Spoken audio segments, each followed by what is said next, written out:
Why is emotional healing important? Have you ever encountered a nasty or irate cashier who seemed as like they would lose their cool at any second? Have you interacted with a coworker that exudes a melancholy aura or sorrow? Or perhaps you were afraid people wouldn't take you seriously and you refrained from telling them about your company idea. Unresolved emotional issues that require healing are the root cause of all of these disorders. I'm ready to wager that you still have things in your possession that prevent you from succeeding, whether you realize it or not. Your issues will probably slow down your potential success unless you have a deep awareness of who you are within and know how to repair yourself emotionally. Women typically hide their emotional sorrow under melancholy, irritability, or a hardening of the heart. Men, on the other hand, typically express their anguish through heightened superego, rage, or toughness. It can also manifest as haughtiness or a desire to avoid close connections, which could lead to future hurt for both men and women.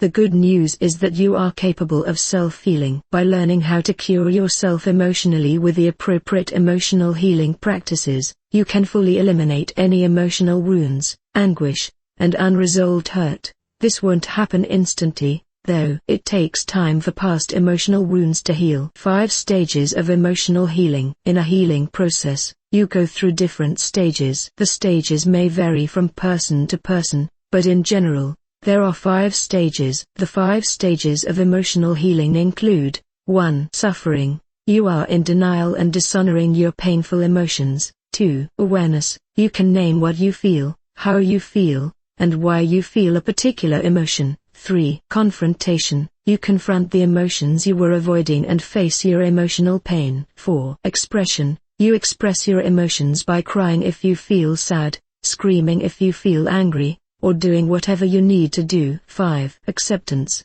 Finally, you come to accept the reality of the situation and start to find ways to heal and move forward. Signs of psychological recovery. You won't see the symptoms of emotional healing right away, but eventually you'll be able to look back and realize how far you've come. Among the telltale symptoms of emotional recovery are the following. You begin to think more optimistically and become enthusiastic about your future plans. You're taking better care of yourself by eating a nutritious diet, exercising, and adhering to healthier sleeping habits, and as a result, your health is becoming better. As your confidence grows, you start to venture beyond your comfort zone.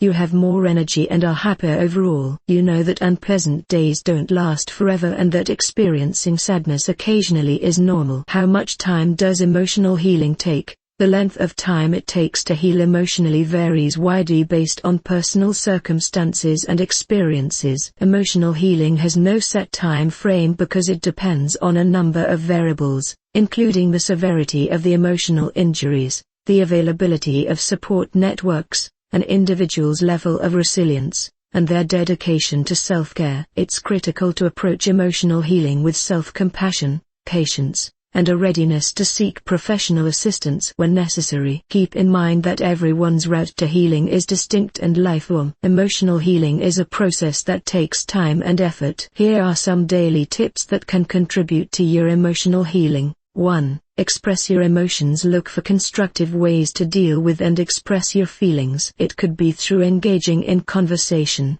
making art, dancing, or engaging in any other creative endeavor that allows one to let go of pent emotions. Furthermore, journaling can be an effective technique for privately and introspectively expressing and examining your feelings. 2. Practice self-compassion. Be gentle, patient, and understanding to yourself. Be aware of your inner dialogue and substitute self-compassionate ideas for self-critical ones. Remind yourself that you deserve support and care and that it's acceptable to have uncomfortable feelings. 3. Engage in self-care activities. Make time each day for the things that make you happy, relaxed, and feel good about yourself. It could be anything from immersing yourself in a beloved hobby to reading a book, having a warm bath, or listening to music.